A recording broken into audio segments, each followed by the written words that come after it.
A drop of cold sweat ran down her forehead as she clutched the rubberized grip on the assault rifle. Not that it would really help if things went south, but it made her and the rest of the squad feel better at least. She could feel the eye drops starting to work, which also gave her some confidence, as she saw the commander engage the lock mechanism, effectively trapping them inside. This was a routine procedure, well, about as routine as things got around the Foundation, but the risk was still great. There was no room for mistakes. The large door in front of them opened with the sound of pistons hissing, revealing the inner chamber. "Eyes on," her teammate shouted as the hinges fully extended. She too laid eyes on the sculpture. "Target is at the northeast wall. All activity normal. Proceeding." A wave of the hand, and the whole group went in, slowly, keeping their eyes locked on SCP-173. The two cleaners present immediately got to work, scrubbing the thick, foul-smelling red liquid off the floor. "Blinking," proclaimed John. Poor timing, she thought, since her eyes were starting to water as well, but no matter. She squinted through the uncomfortable feeling. Her turn was all standard procedure. 3 blinks in a row. With the last one, hold eyes closed for 3 seconds. No more, no less. Announce start and end of sequence. After 20 painstakingly slow minutes, the cleaners were done. "Moving," shouted the commander. She started backing out, placing her feet carefully, one after the other, taking care not to stumble. Any mistake at this point could be fatal. As soon as they were out, the large metal door started closing. There was a mistake, however. Number 482 moved too fast. He got on her left side. She was now the last one on the line, unbeknownst to her. She turned away, taking a deep breath. The sound was sudden and unmistakable. Scraping, creaking, and thudding, which chilled them all to the bone. She quickly looked back up at the door, but it had already closed, with a soft hiss. This was too close. 2 more weeks, till they have to do it again. What this soldier was dealing with there was the infamous SCP-173, perhaps the most iconic of all creatures and objects, recovered by the Foundation and also the topic of today's video.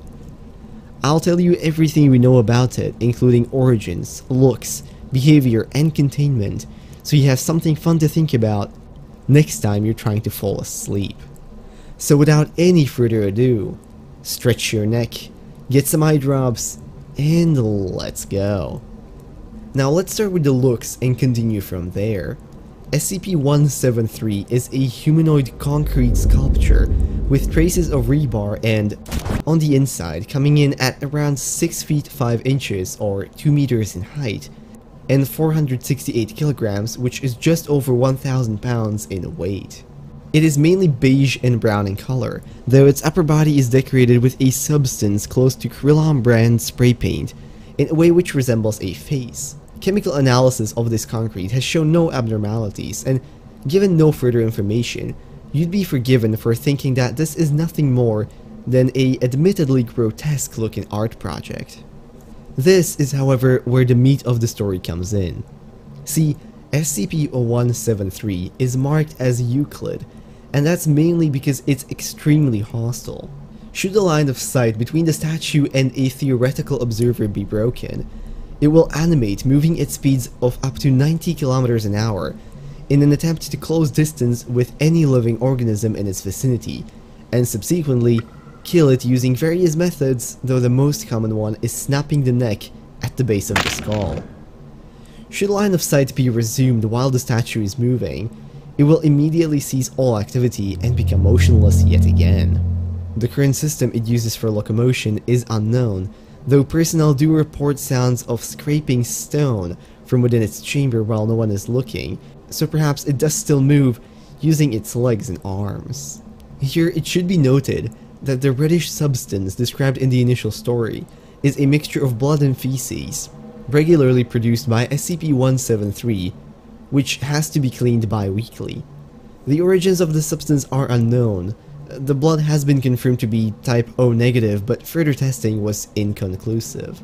Whether this creature is sentient or not isn't currently known, but it does display some degree of intelligence, being aware of its environment, reacting to changes and responding to stimuli when it is free to move.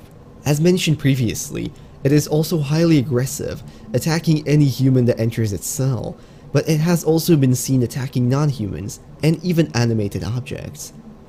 For unknown reasons, however, this SCP doesn't seem to target unconscious or incapacitated individuals. Perhaps it is due to them not displaying signs of being alive. Well, who knows?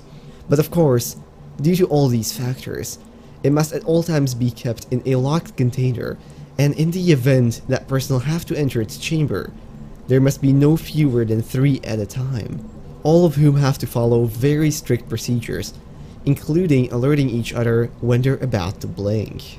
Oh, and just as a curious addition, at one point, this SCP was exposed to the infamous SCP-682, but was unable to deal lethal damage to it, probably due to the sheer difference in size.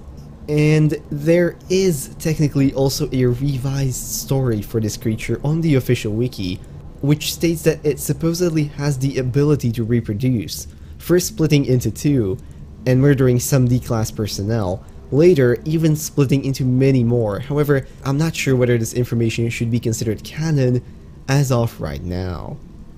Now, I have to stop right here and say that this is effectively all of the semi-canon information we have on SCP-173.